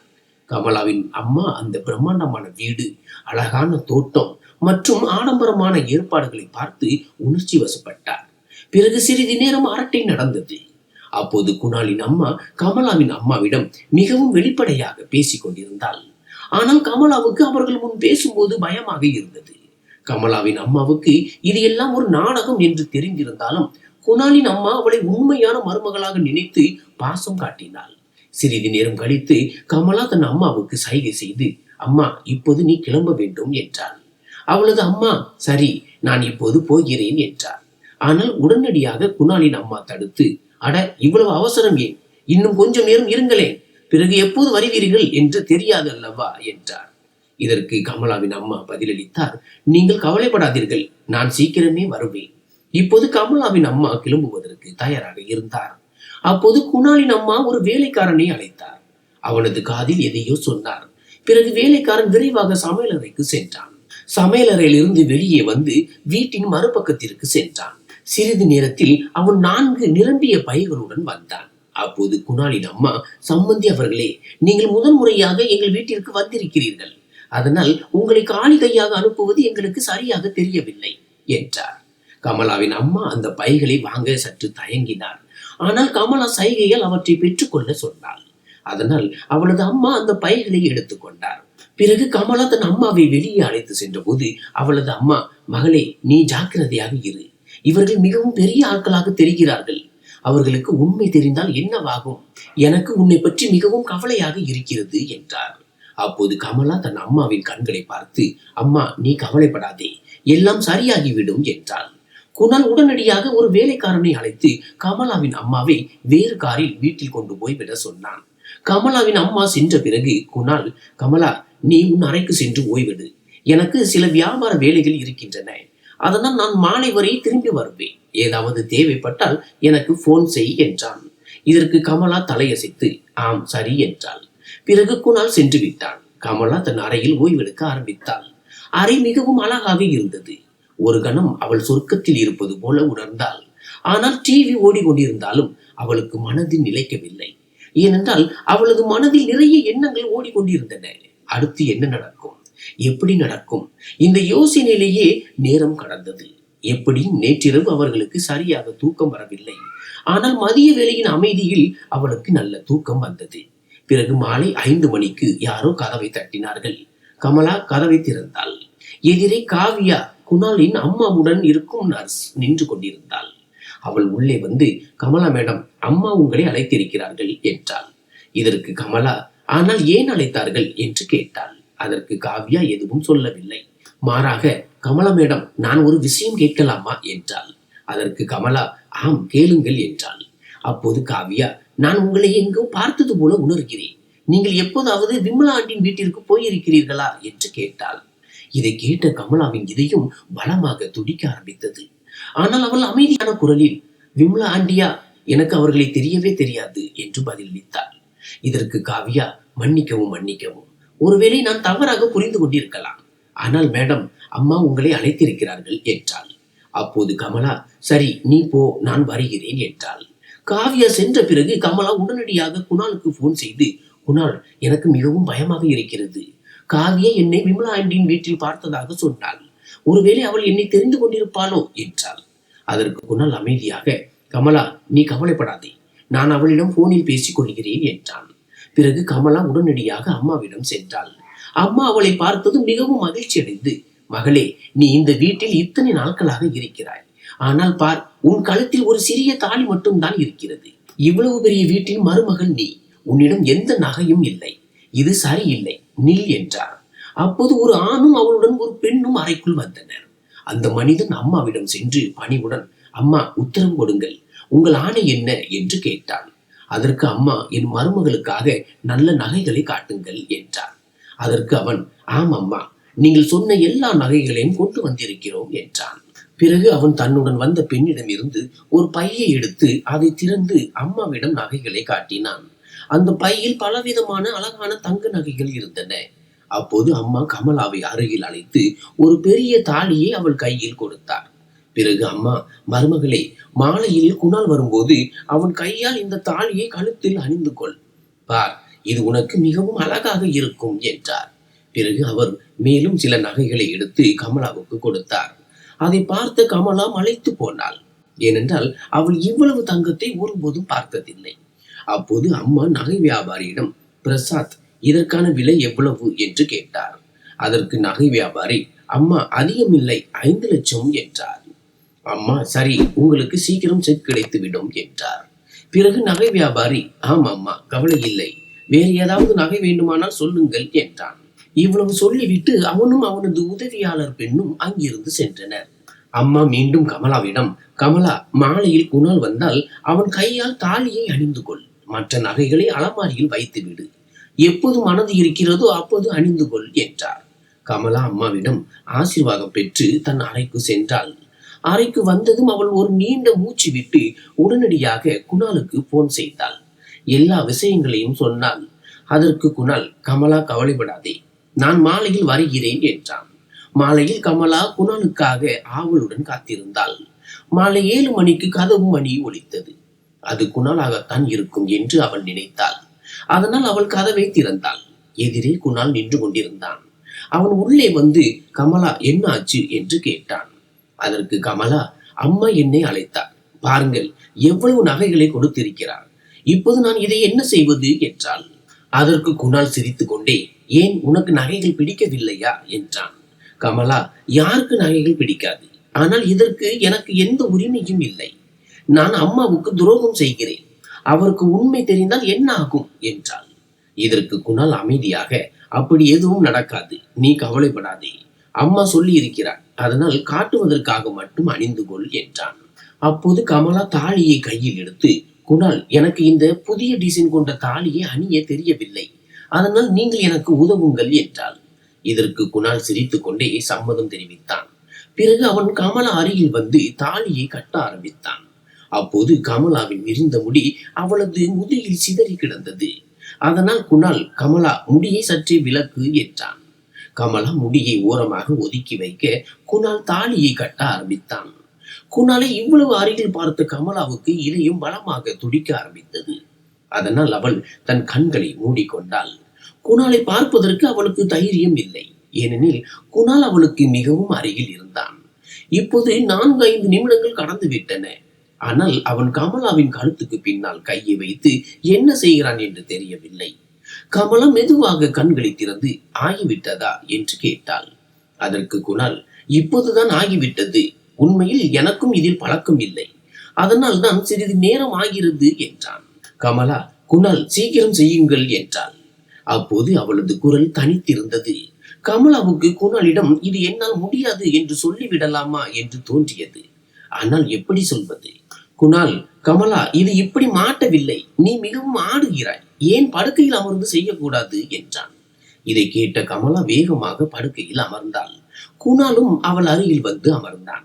இப்போது வெளியில் இருந்து எல்லாம் அமைதியாக இருந்தது. ஆனால் கமலாவின் மனம் முற்றிலும் பதட்டமாக இருந்தது. குணால் மீண்டும் தாலியை கட்ட முயற்சித்தான். அங்கே கமலாவுக்கு தன் தொண்டை அடைப்பது போல் இருந்தது. கடைசியாக அவள் மீண்டும் ஆகிவிட்டதா என்று கேட்டாள். அதற்கு குணால், ஆம், ஆகிவிட்டது என்றான். பிறகு அவன் கமலாவை விட்டு விலகி, கமலா, எப்படி சொன்னாலும் இந்த தாலி உன் கழுத்தில் மிகவும் அழகாக இருக்கிறது என்றான். கமலா தன் கழுத்தின் பக்கம் பார்த்தாள். உண்மையில் அந்த தாலி மிகவும் அழகாக இருந்தது. அப்போதுதான் அவள் துப்பட்டா போடவில்லை என்ற எண்ணம் வந்தது. அதனால் வேகமாக படுக்கையில் கிடந்த துப்பட்டாவை எடுத்து தோளில் போட்டாள். இதற்கு குணால் சிரித்துக் கொண்டே, கமலா, ஒரு விஷயம் சொல்லவா? துப்பட்டா இல்லாமலும் நீ மிகவும் அழகாக இருந்தாய் என்றான். கமலா இதை கேட்டு வெட்கப்பட்டு முகத்தை மறைத்து மெதுவாக புன்னகைத்தாள்.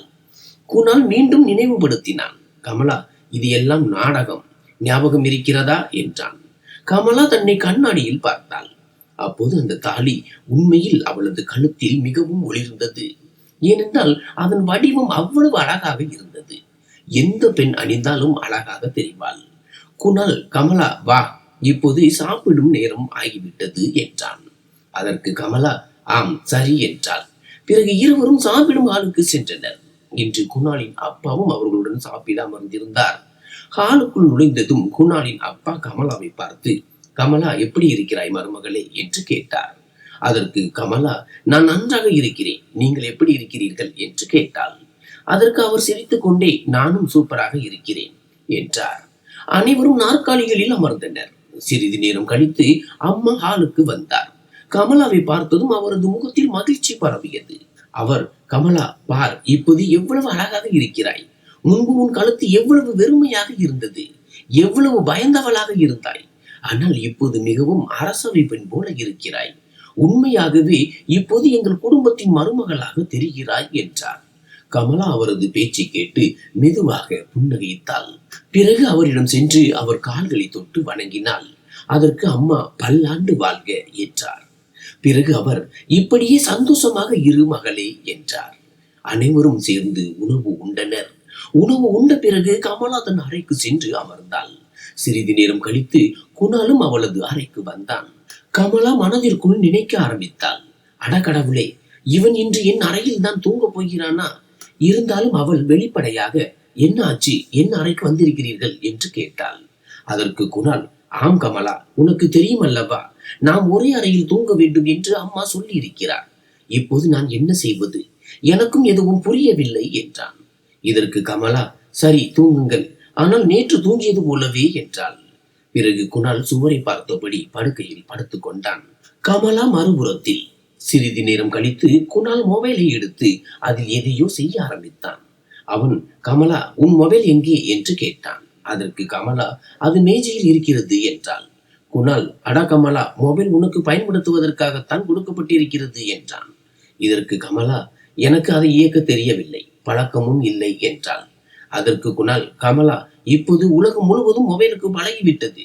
அதனால் நீயும் கற்றுக்கொள். இதனால் உன் நேரமும் நன்றாக கழியும் என்றான். கமலா, ஆனால் அதில் நான் என்ன செய்வது? எதுவும் புரியவில்லையே என்றாள். அதற்கு குணால், வா, நான் உனக்கு கற்றுக் கொடுக்கிறேன் என்றான். பிறகு கமலா மேஜையில் இருந்து மொபைலை எடுத்து படுக்கையில் படுத்துக் கொண்டாள். குணால் சற்று அவள் அருகில் நகர்ந்து வந்து மொபைலில் விஷயங்களை கற்றுக் கொடுக்க ஆரம்பித்தான். முதலில் அவன் யூடியூப்பை திறந்து வீடியோக்களை எப்படி தேடுவது என்று காட்டினான். பிறகு கூகுள் பிளே ஸ்டோரில் இருந்து சில கேம்களை டவுன்லோடு செய்தான். இவை எல்லாவற்றையும் செய்யும் போது குணால் கமலாவுக்கு மிகவும் அருகில் வந்து விட்டான். அவனது தோல் கமலாவின் தோளில் தட்டி கொண்டிருந்தது. ஆனால் கமலா அதை புறக்கணிக்க முயன்றாள். அப்போது குணால் யூடியூப் பற்றி பல விஷயங்களை சொல்லிக் கொண்டிருந்தான். ஆனால் கமலாவுக்கு அதிகமாக புரியவில்லை. அதனால் அவள் சற்று குணாலின் பக்கம் நகர்ந்தாள். பிறகு குணால் மொபைலின் புதிய புதிய விஷயங்களை கற்றுக் கொடுத்தான். ஏனென்றால் அந்த போன் 1.5 லட்சம் மதிப்புள்ளது. மேலும் அது கமலாவின் சொந்த போன். இது எல்லாம் ஒரு கனவு போல தோன்றியது. ஆனால் இது எல்லாம் குணாலினால் நடந்தது. அங்கே குணாலின் கற்றுக் கொடுத்தல் நடந்து கொண்டிருந்தது.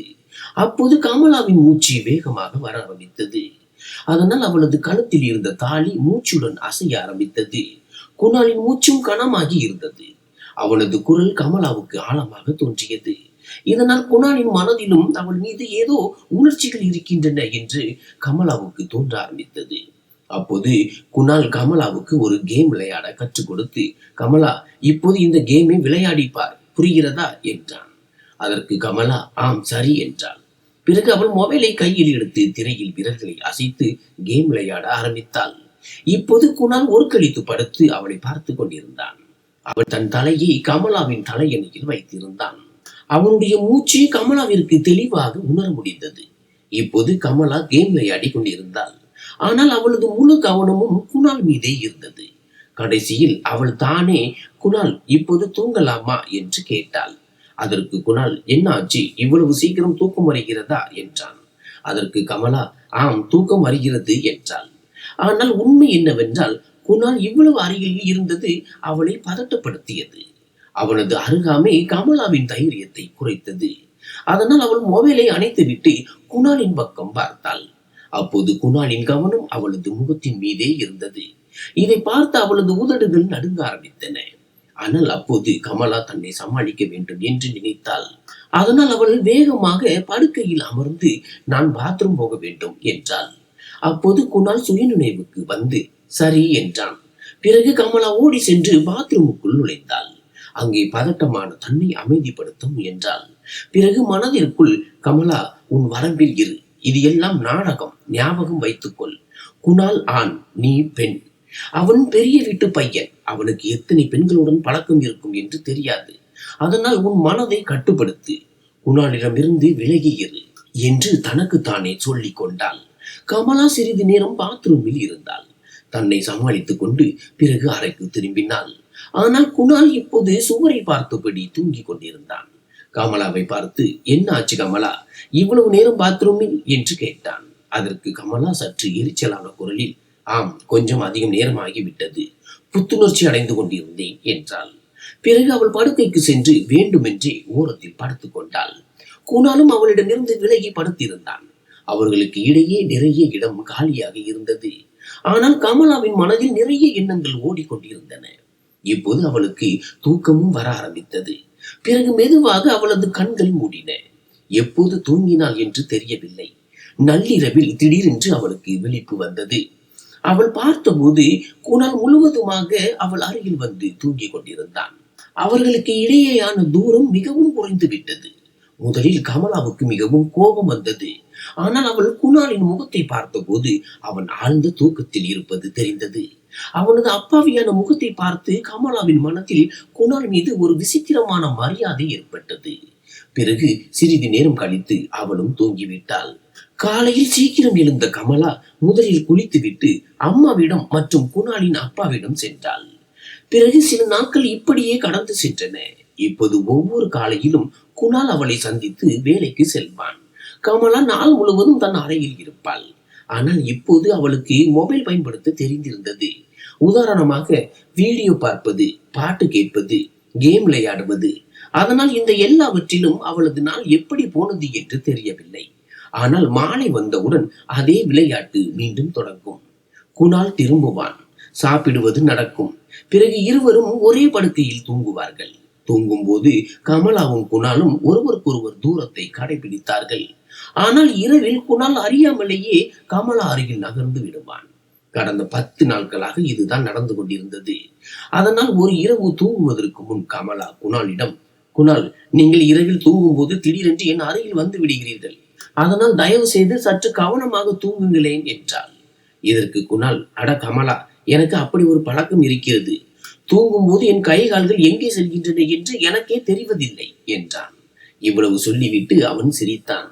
அப்போது கமலா, ஆம், ஆனால் தயவு செய்து சற்று கவனமாக தூங்குங்கள் என்றாள். உண்மை என்னவென்றால் கமலாவுக்கு குணாலை பிடிக்க ஆரம்பித்திருந்தது. ஆனால் அவள் மட்டும் விரும்பினால் போதுமா? குணால் அவளை பற்றி என்ன நினைக்கிறான் என்பதும் முக்கியம் அல்லவா? ஏனென்றால் கடைசியில் குணாலுக்கு அவள் ஒரு வேலைக்காரி மட்டும்தான். இது எல்லாம் ஒரு நாடகம். இது கமலாவுக்கு நன்றாக தெரியும். அன்றிரவு இருவரும் சிறிது நேரம் பேசிக் கொண்டார்கள். பிறகு தூங்கினார்கள். நள்ளிரவில் கமலா விழித்த போது அவள் பார்த்தாள். குணால் மீண்டும் அவள் அருகில் வந்து விட்டான். மறுநாள் காலை கமலா குணாலிடம், இப்போது இந்த நாடகத்தை என்னால் மேலும் தொடர முடியாது. எப்படியும் அம்மா இப்போது மிகவும் நன்றாக தேறிவிட்டார். அதனால் தயவு செய்து இப்போது அவரிடம் உண்மையை கூறிவிட்டு இந்த நாடகத்தில் இருந்து என்னை விடுவியுங்கள் என்றாள். இதை கேட்ட குணால் யோசனையில் ஆழ்ந்து, ஆம் கமலா, என்ன செய்வது என்று நான் பார்க்கிறேன் என்றான். பிறகு அவன் பாத்ரூமுக்குள் சென்றான். கமலா வெளியே அவனுக்காக காத்திருந்தாள். சிறிது நேரம் கழித்து அவன் வெளியே வந்தான். கமலா மீண்டும் உறுதியுடன், குணால், வாருங்கள், இப்போதே அம்மாவிடம் எல்லாவற்றையும் உண்மையை கூறிவிடுவோம். நான் இப்போது இந்த நாடகத்தை முடிக்க விரும்புகிறேன் என்றாள். குணால் அவளை தடுத்து, கமலா, அப்படி சொல்லாதே. நான் உன்னிடம் நிறைய பேச வேண்டும். உண்மையை கூற வேண்டுமானால் எனக்கு உன்னை பிடித்திருக்கிறது என்றான். குணாலின் இந்த பேச்சு கமலாவின் மனதை உலுக்கியது. ஏனென்றால் குணால் இப்படி ஏதாவது சொல்வான் என்று அவள் எதிர்பார்க்கவில்லை. உண்மை என்னவென்றால் கமலாவுக்கும் குணாலை பிடித்திருந்தது. ஆனால் இது எல்லாம் அவளது வாழ்க்கையின் எல்லைகளுக்கு அப்பாற்பட்டது. அப்போது கமலா, குணால், நீங்கள் விரும்பியது போல் ஆகிவிட்டது. இப்போது பாருங்கள், அம்மாவின் உடல்நிலை மிகவும் மேம்பட்டு விட்டது. அவர் முழுமையாக சரியாகிவிட்டார். உண்மையில் இந்த நாடகத்தால் அவருக்கு நிறைய பயன் கிடைத்திருக்கிறது. ஆனால் இப்போது இந்த நாடகத்தை எங்கேனும் முடிக்க வேண்டியிருக்கிறது என்றாள். இதற்கு குணால், ஆம் கமலா, நான் உனக்கு மிகவும் நன்றி உள்ளவன். மீதி பணத்தை நான் உனக்கு நாளை கொடுத்து விடுகிறேன். நீ கவலைப்படாதே என்றான். இதற்கு கமலா, குணால், எனக்கு பணத்தை பற்றி கவலை இல்லை. ஆனால் தயவு செய்து இப்போது இந்த நாடகத்தை முடித்து விடுங்கள், என்னை விடுவியுங்கள் என்று பதிலளித்தாள். பிறகு குணால், ஆம் கமலா, இப்போது உண்மையை கூறும் நேரம் வந்துவிட்டது. உன் காரணமாக அம்மாவும் அப்பாவும் மிகவும் மாறிவிட்டார்கள் என்றான். அதே நேரத்தில் கமலா குணாலின் கையை பிடித்து உறுதியுடன், குணால், தயவு செய்து வாருங்கள், இப்போதே அம்மாவிடம் எல்லாவற்றையும் உண்மையை கூறிவிடுவோம் என்றாள். பிறகு இருவரும் அம்மா அமர்ந்திருந்த தோட்டத்திற்கு சென்றார்கள். அம்மா கமலாவை பார்த்து, அட கமலா, மருமகளே, எப்படி இருக்கிறாய்? என் மருமகள் எவ்வளவு அழகாக இருக்கிறாள் என்றார். அப்போது கமலா அவரிடம் சென்று அவர் கால்களை தொட்டு வணங்கினாள். அம்மா, தயவு செய்து என்னை மன்னித்து விடுங்கள். நான் மிகவும் பெரிய தவறு செய்து விட்டேன் என்றாள். இதற்கு அம்மா பயந்து போய், அட மருமகளே, நீ ஏன் அப்படி சொல்கிறாய்? என்ன ஆச்சு என்றார். குணால், அம்மா, உங்களிடம் ஒரு விஷயம் சொல்ல வேண்டும் என்றான். பிறகு அவன், அம்மா, நான் கமலாவை திருமணம் செய்யவில்லை. அவள் ஒரு வேலைக்காரி மட்டும்தான். நான் அவளிடம் வெறும் நாடகம் நடிக்க சொன்னேன். மேலும் இதற்காக நான் அவளுக்கு பணம் கொடுத்திருக்கிறேன். அவள் வெறும் என் மனைவியாக நடிப்பது மட்டும்தான் என்றான். அப்போது குணாலின் பேச்சை கேட்டு அவனது அப்பா உரத்த குரலில் கத்தி, குணால், கமலாவை பற்றி அப்படி ஒரு வார்த்தை கூட பேசாதே என்றார். குணால், அம்மா, ஆனால் இதுதான் உண்மை என்றான். இதற்கு அம்மா அமைதியான குரலில், குணால், நான் உன் அம்மா, இதை நினைவில் வைத்துக்கொள். உண்மையை கூற வேண்டுமானால் நீங்கள் இருவரும் நடத்திய நாடகம் எனக்கு முன்பே தெரியும். ஆனால் நான் எதுவும் சொல்லவில்லை. ஏனென்றால் எனக்கு குடும்பத்தின் கௌரவம் முக்கியம். எப்படியும் நான் கமலாவை முதல் முறையாக பார்த்த போதே அவளை இந்த வீட்டிற்கு மருமகளாக ஏற்றுக்கொண்டேன். மேலும் நீ செய்தது நாடகமாக இருக்கலாம், ஆனால் நான் அவளை மனதார ஏற்றுக்கொண்டேன் என்றார். அம்மாவின் இந்த பேச்சு கமலாவை முற்றிலும் அதிர்ச்சியடைய செய்தது. அவளது கை கால்கள் நடுங்கின. அப்போது அம்மா அவளை அருகில் அழைத்து அவளது தலையை தடவி கொடுத்து, கமலா, நீ உன்னை ஒருபோதும் தாழ்வாக நினைக்காதே. இப்போது நீ இந்த வீட்டின் எஜமானி. மேலும் நீ எனக்கு மருமகள் மட்டுமல்ல, என் மகள் போன்றவள் என்றார். அம்மாவின் பேச்சை கேட்ட கமலாவின் கண்களில் இருந்து கண்ணீர் வடிந்தது. அம்மா மேலும், குணால் மகனே, நான் ஒரு முடிவு செய்திருக்கிறேன். அடுத்த வாரம் உங்கள் இருவருக்கும் விமர்சையாக திருமணம் நடக்கும். ஏனென்றால் எனக்கு எப்படிப்பட்ட மருமகள் வேண்டுமோ அப்படிப்பட்டவள் எனக்கு கிடைத்து விட்டாள் என்றார். கமலா மீண்டும் பணிவுடன் கைகூப்பி, அம்மா, தயவு செய்து என்னை மன்னித்து விடுங்கள், நான் உங்களிடம் பொய் சொன்னேன் என்றாள். அம்மா அவளை அருகில் அழைத்து கட்டி பிடித்து, அட கமலா, நீ எந்த தவறும் செய்யவில்லை, நடந்ததெல்லாம் நன்மைக்கே என்றார். இவ்வளவு கேட்ட கமலா குனிந்து அம்மாவின் கால்களில் விழுந்தாள். ஆனால் அம்மா அவளை தூக்கி மார்போடு அணைத்துக் கொண்டார். இதற்கு சில நாட்களிலேயே குணால் மற்றும் கமலாவின் திருமணம் மிகவும் விமர்சையாக நடந்தது. திருமணத்திற்கு கமலாவின் அம்மா அப்பாவுடன் அவர்களது எல்லா உறவினர்களும் அழைக்கப்பட்டார்கள். ஒரு சிறப்பு என்னவென்றால், கார்த்திக்கின் அம்மா, அதாவது அந்த விமலா ஆண்டியும் வந்திருந்தார்.